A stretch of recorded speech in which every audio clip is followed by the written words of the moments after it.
Otro nuevo expediente de Bajo la Lupa de Galer y continuamos con la temática que más nos importa ahora, que es la situación de nuestro país, la República Argentina. Uno de los temas más candentes es el tema de la economía.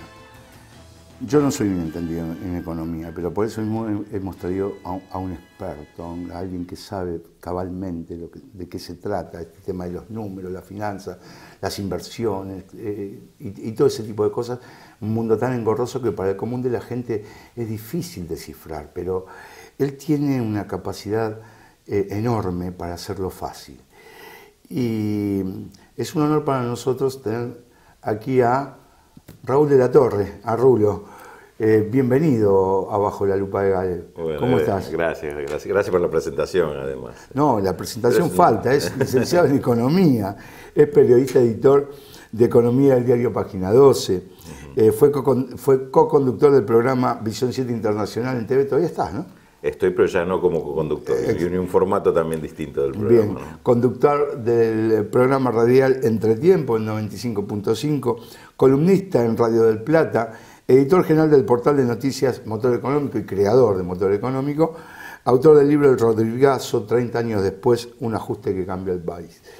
Faltaba eso. Sí, bueno, está bien. No leemos toda la biografía. No, igual, después pásamela porque no la tengo tan presente toda. Después te vamos a pasar. Eso es currículum viene ahora. La verdad que eso es el buen trabajo que hace un equipo de producción joven que hay acá y que trabaja muy bien. Sí. Bueno, una alegría tenerte aquí con nosotros. Raúl, ya hicimos la presentación. Argentina, economía. A ver, con respecto a la presentación, ya que está, arrancamos de ahí. No es que la economía sea tan compleja, tan difícil. Te la hacen compleja y difícil para que sea una materia en la que los que se sientan autorizados a opinar sean muy pocos y te dejen afuera de la decisión. Ese me parece que es el gran tema y es el que uno desde el oficio trata de romper esas barreras que existen. Bueno, en realidad, economía hacemos todos. Todos tenemos un quehacer económico que tiene que ver con una actividad que hacemos para tener un ingreso, después cómo administramos ese ingreso, sabemos que tenemos ingresos de corto plazo o compras inmediatas y otras cosas a largo plazo, como puede ser tomar un crédito para comprar una vivienda, un auto, pagar una deuda la realidad cotidiana de la economía de todos los días que cada uno realiza con sus propios medios. Tal cual, y eso es la economía. Asociarte con otra persona para comprar algo o por alguna actividad en conjunto, hasta para juntarte a comer y decir, bueno, a ver cómo repartimos los gastos. Eso es economía. En realidad tenemos un ejercicio de economía. Ahora, cuando eso se hace en términos o a nivel de sociedad, ahí es donde empiezan algunos a cerrarte las puertas y a hablarte de cuestiones medio emblemáticas como que el déficit es mala palabra o que la inflación es un problema monetario, entonces depende de la emisión de moneda. Entonces ya te entran en un circuito o en un espacio donde dices, bueno, esto ya no lo entendí, ya no sé qué es. Claro, se confunde la gente, por eso... Y en realidad es que te están confundiendo. Claro, es como, esa es la intención. Como decía, creo que alguna vez escribió John Kenneth Galbraith, un economista estadounidense, como hay que decir, de estadounidense, pero de izquierda, y él decía, dice, tengan cuidado cuando hay algo de economía que no entienden, sospechen del que lo está explicando. Claro. Antes que nada, en vez de echarse la culpa a uno y decir, ¿cómo es que esto no lo puedo entender, no me da la capacidad? Sospechar del que te lo está explicando.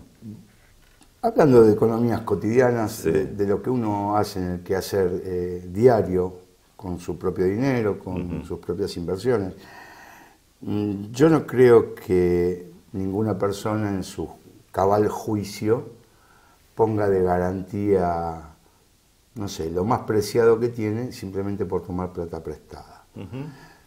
Lo pongo en este ejemplo así común para poder ir al asunto de fondo, ¿no?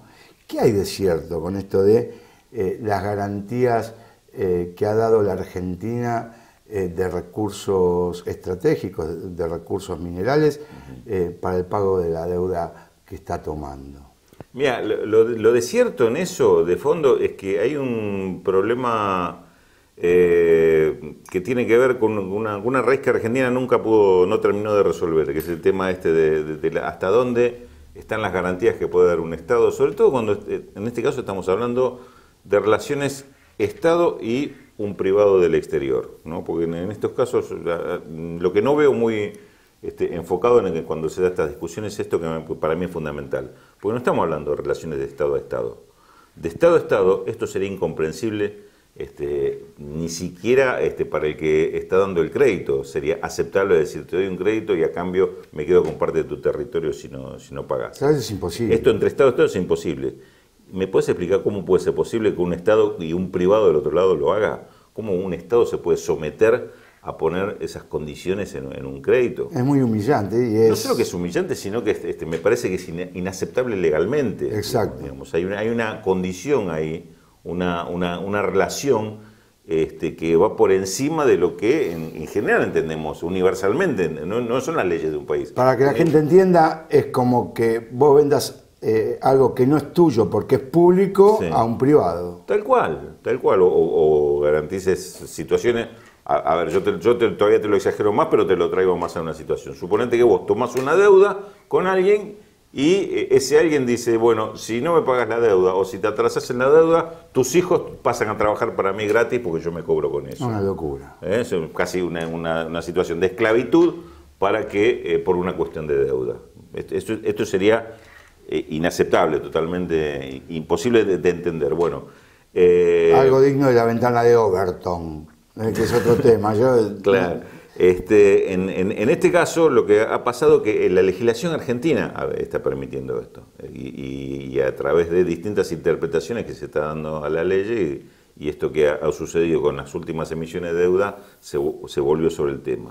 ¿Lo ha hecho el gobierno anterior también? Lo que no hizo el gobierno anterior es modificarlo, porque esto venía de antes, de la primera época del neoliberalismo se generaron estas condiciones para la emisión de deuda. Esto viene de la mano del plan Brady, cuando sí, Argentina en los 90 va a esa refinanciación de deuda donde inclusive se borra la imagen de quién es el acreedor, porque en los principios, acá yo recuerdo en la época de Alfonsín, del 83 al 89, cuando se planteó en aquel momento el tema de la deuda externa, se hablaba, bueno, el club de París. En ese momento era el club de acreedores. Eran los grandes bancos, con el Citibank a la cabeza. Era el club de acreedores, que eran los que tenían en sus manos los títulos de deuda sobre nuestros países. Y se armó la reunión de contadores, una serie de eventos que trataron de resolver esto. Pero en ese momento había un club de acreedores porque existían los acreedores.